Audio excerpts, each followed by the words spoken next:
Hello and welcome to another edition of the TM Sports Network. On this edition, we'll cover Conference Spotlight, a couple of games that we missed from previous weeks, a couple of upsets, and also around the league. Fortunately, Tebow will not be joining us due to just some personal things in his life, not necessarily bad things. He will just be taking a quick break from the show. So yeah, let's jump into it. I'm introducing a conference spotlight to kind of focus in on the teams inside of a conference a little bit more compared to the whole league. This week is the Big Ten. I did the Big Ten because of a huge upset to Michigan. They had a 50 game winning streak before they lost to Georgia Southern, who's not a bad team.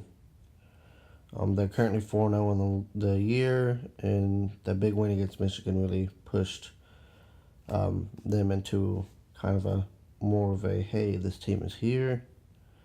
But other than that, everyone in the Big Ten is kind of winning. The Penn State's undefeated at 4-0. They're 2-0 in conference. The big teams they've beat is not really anybody. They haven't been tested yet, to what I see, but they're always good year in and year out, so I expect them to put up at least a fight to a couple of these big teams. Ohio State is also undefeated at 4-0. Same thing, they haven't really played anyone tough. Maryland is 0-4. Pittsburgh, they might be decent. I'm not 100% sure. No, they are not. Granted, they played some tough teams. But yeah, Ohio State's winning. Indiana is kind of also a surprise because we had them in the top 15, if I'm not mistaken. And it won't load. But they did play two really hard teams in Nebraska and Michigan. But we'll see them fight and contend hopefully later in the year with the Ohio State up this next upcoming week. Those are the big teams to focus on in the East. The West, it's owned by Nebraska pretty much. Nebraska always pretty much owns the West. They're 4-0 in league play and overall because I guess they've only played conference play. They beat Iowa, Minnesota, Indiana, and Illinois. They still haven't been tested, but they play UCLA later in the year. Penn State should be a good one. And then that's really it. They have a kind of a easier schedule. Wisconsin might be a fight this next upcoming week, so keep an eye out on that one. Wisconsin is 3-1. They, if I'm not mistaken, usually do pretty decent. They put up something every year. And they're an average team, 9-4. No disrespect to the coach over there. But sometimes in some of these conferences, you're going to have a average year every year because of the teams you face. So that's the Big Ten spotlight. I'll do one hopefully every couple of days.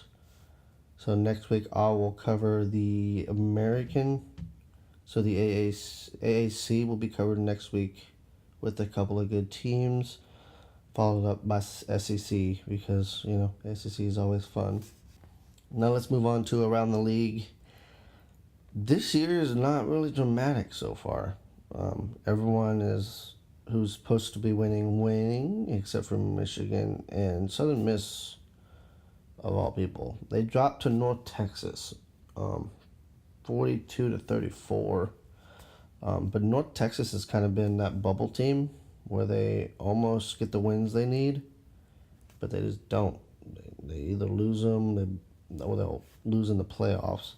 But hopefully he'll get going here, and he plays Charlotte and Louisiana Tech, who are the other two, harder teams in the CUSA. So hopefully they'll get something going here and get the wins they need to win to kind of push them up into the top tier teams.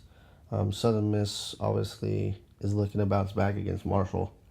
Then they played Louisiana Tech, so they have a rough go at coming back because it doesn't look like there's any harder teams to play,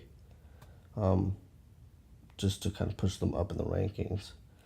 And they fell hard from 6 to 20, which I don't see why, because North Texas is a good team. But other than that, everyone is kind of winning that's supposed to be winning. I don't see any upsets besides that, really. Surprising teams, though, are, I want to say Alabama, because they're 3-1 after a disappointing year last year. And they keep like having bad years and then coming up and having a good year. They're about to match the win total for last year, so they're an average team. I'm hoping someone can take over them and build them back up to what they used to be. But they've put up a good 20-year stint of just average teams. Northern Illinois is undefeated. I don't know why. I like making fun of Creflo, but he's undefeated, so good for you. Play somebody, though. Western Michigan should test you. You also have Notre Dame and Eastern Michigan as well. So good luck to your season. Buffalo should test you a little bit. Good luck to your season. Hopefully you can do that 500 goal you're talking about. C.S. Smith is over here helping you. He's a good coach, so hopefully you'll get the 500. But other than that, there's really no big upsets, and it's kind of making my job harder. There's really nothing to talk about in the ECAA. So that's all for today's show. Hopefully we'll be spitting out more TMSN shows faster, now that we're kind of done with the personal things we had to deal with. So tune in, stay faithful. We appreciate that a lot. We'll see you next time.